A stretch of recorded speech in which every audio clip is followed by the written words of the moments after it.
Et salut les trekkers, c'est Alex, j'espère que vous allez bien. On se retrouve aujourd'hui pour une nouvelle vidéo. Et aujourd'hui, on va parler vêtements.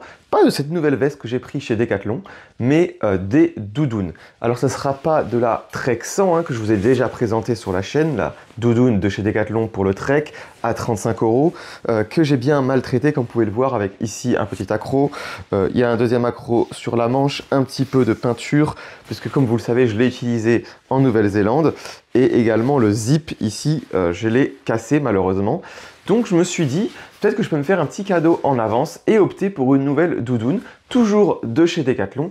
Et comme vous l'avez vu, peut-être il y a à peu près 2 semaines, je dirais, Nico de Trek Attitude avait fait une présentation de la doudoune de chez Simon, une nouvelle doudoune. Et sa vidéo m'a donné envie de l'acheter et je l'ai essayé, donc plusieurs fois. Et j'avais envie de vous faire vraiment une review un petit peu plus détaillée de ce qu'il avait fait et de vous la présenter sur la chaîne. Comme vous le savez, j'aime bien présenter le matériel que j'utilise, notamment le matériel Decathlon. C'est des vidéos que vous appréciez énormément, qui font beaucoup de vues.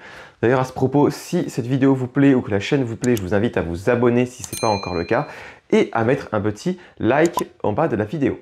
Donc cette doudoune, je vais la mettre. C'est la doudoune d'alpinisme synthétique de chez Decathlon, de chez Simon plus particulièrement, puisque comme vous le savez, de toute façon, Forclaz va disparaître. J'avais fait une vidéo à ce sujet et c'est Simon qui va le remplacer, qui fera alpinisme, trek et escalade. Donc là, on est sur une doudoune en synthétique à 70 € dédiée à l'alpinisme.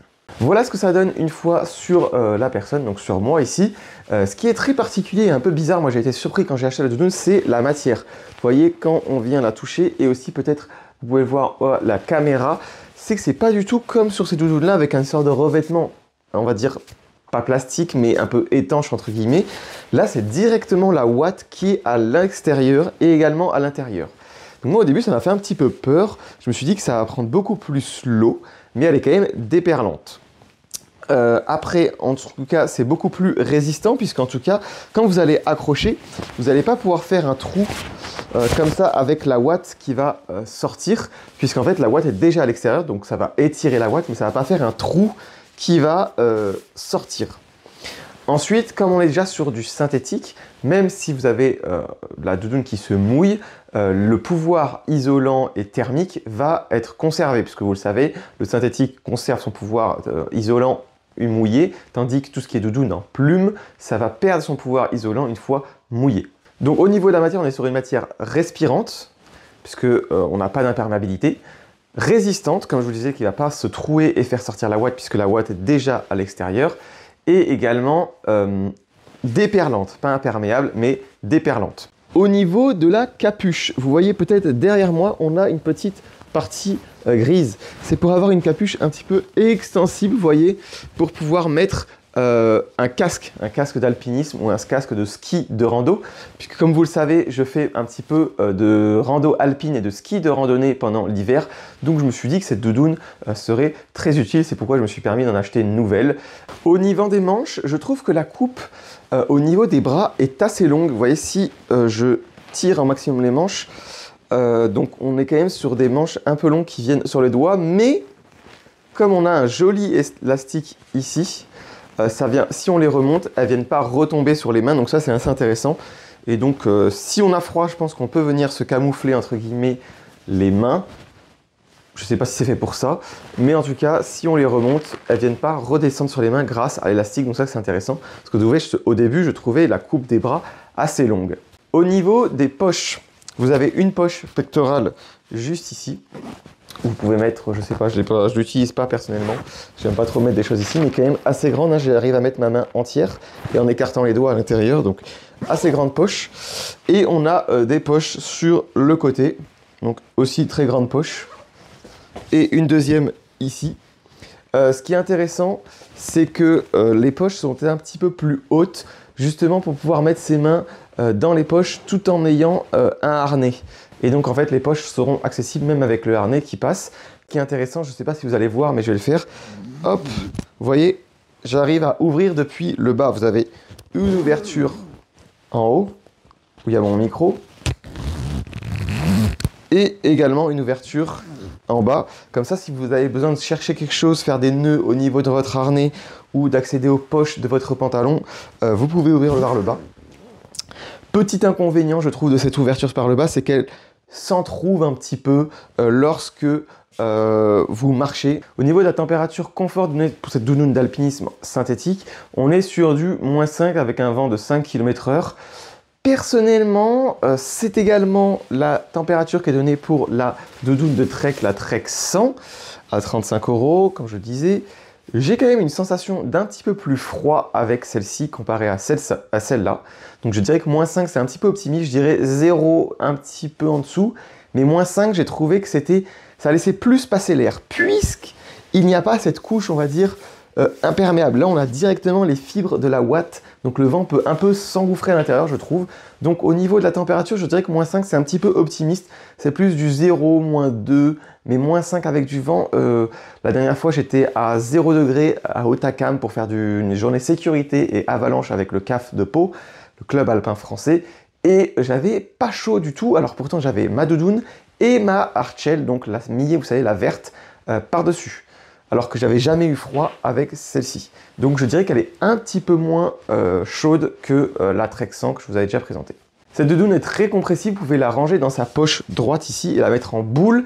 Une fois pliée, elle fera un petit peu moins de 4 litres, ce qui est très intéressant. Par contre, un avantage au niveau de la compression, je sais pas comment on dit, c'est aussi le volume qu'elle prend même dépliée, comparé à une doudoune on va dire plus classique. C'est qu'ici je ressemble un petit peu moins à Bibendum et je suis un petit peu plus libre de mes mouvements, donc ce qui est très bien pour alpinisme, rando alpine, ski de rando, on va avoir besoin de bouger, de se tortiller, alors que là on est plus sur de la marche où on est un petit peu moins mobile et on est un peu plus Bibendum entre guillemets. Au niveau des poids, on est sur 350 grammes pour celle-ci, elle est en M. En L, on est autour des 380 grammes, donc on est plus léger que celle-ci, puisqu'il n'y a pas ce tissu extérieur, etc. Et elle a été conçue également pour cette légèreté, cette technicité pour l'alpinisme. Donc voilà, on en a fini avec les caractéristiques techniques. Au niveau du style, moi j'aime bien, même si je vous disais l'aspect fait plus soft shell que doudoune, puisque les doudounes on a l'habitude d'avoir cet aspect un peu plus, pas imperméable, mais je sais pas, de revêtement en tout cas plus imperméable. Au niveau de l'esthétique, c'est bien. Au niveau du prix, on est à 70 €, donc 2 fois le prix quand même de la Trek 100, mais c'est pas la même utilisation. On a quand même plus d'options, plus de technicité sur cet habit-là. Au niveau de ma conclusion, je vais être assez mitigé.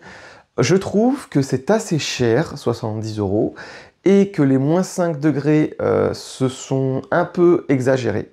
J'ai trouvé un avis sur le site de Decathlon et je suis relativement d'accord. Je trouve que le vent passe facilement à l'intérieur puisque la ouate est assez perforée. Donc on a une sensation un petit peu plus de froid qu'une doudoune -5 avec cette matière-là. Moi je trouve qu'on a un petit peu plus froid avec celle-ci. Et je trouve également que ce côté-là, déperlant, ça va absorber beaucoup plus vite l'eau et la pluie que celle-ci. Après, qu'on soit d'accord, une doudoune n'est pas fait pour se protéger des éléments, ce n'est pas une hardshell, ce n'est pas une couche imperméable, c'est une couche de chaleur qui doit être mise en dessous d'une couche imperméable pour se protéger des éléments. Mais en tout cas, celle-ci, si on la mettait par une petite bruine ou autre, 5-10 minutes, ça passait. Là, de ce que j'ai vu sur le lecteur et de mon impression sur le terrain, je trouve qu'elle va se mouiller et se gorger d'eau beaucoup plus vite, mais elle va garder son pouvoir isolant puisqu'on est sur du synthétique. Le -5 affiché est un petit peu optimiste à mon goût. Et les 70 €, en fait, ils sont, on va dire, là parce que c'est quelque chose de nouveau qui vient de sortir. Il y a des nouveaux produits, la ouate comme ça, c'est nouveau chez eux, en extérieur en tout cas. Il y a des trucs un petit peu techniques avec l'ouverture par le bas. Et aussi, en fait, on est sur de l'alpinisme, donc c'est plus cher que de la randonnée. Donc honnêtement, moi, je l'utiliserai en tout cas bien pour de l'alpinisme avec une veste imperméable par-dessus, du ski de rando, ok. Et de l'estival en randonnée, ça peut être une bonne doudoune. Mais pour 70 €, je trouve que c'est un peu cher. Donc quitte à prendre une doudoune moins chère et tout aussi efficace, autant partir sur la Trek 100 à 35 €. Là, on est au double du prix pour pas forcément des meilleures qualités. Si ce n'est le poids et la compressibilité. Mais autrement, au niveau de la température, etc., c'est pas forcément mieux. Le fait qu'il y ait une poche en plus ici et le zip ouverture par le bas, ça ne justifie pas, selon moi, le prix qui double par rapport à la Trek 100 au niveau de Decathlon. Voilà, vous avez mon avis. je vais continuer de la tester, de l'utiliser. C'est pas pour autant que je vais la ramener. Mais en tout cas, si vous avez un budget un petit peu limité ou que vous hésitez, moi je vous conseillerais plutôt de partir sur la Trek 100. Celle-ci est un petit peu overkill à mon avis. Voilà les amis, j'espère que cette vidéo vous aura plu, qu'elle vous aura été utile en tout cas. Passez de très bonnes fêtes de Noël en famille avec vos amis et un nouvel an. Et nous on se retrouve en 2025, en janvier je pense, parce que vous avez vu le rythme des vidéos a un petit peu diminué puisque j'ai retrouvé un travail. Mais, on se fait une FAQ ou une vidéo bilan des 2 dernières années et des projets futurs en 2025. Donc si vous avez des questions pour la FAQ, n'hésitez pas à mettre dans les commentaires. Et nous, on se retrouve dans à peu près 2 semaines pour une nouvelle vidéo. Ciao, ciao!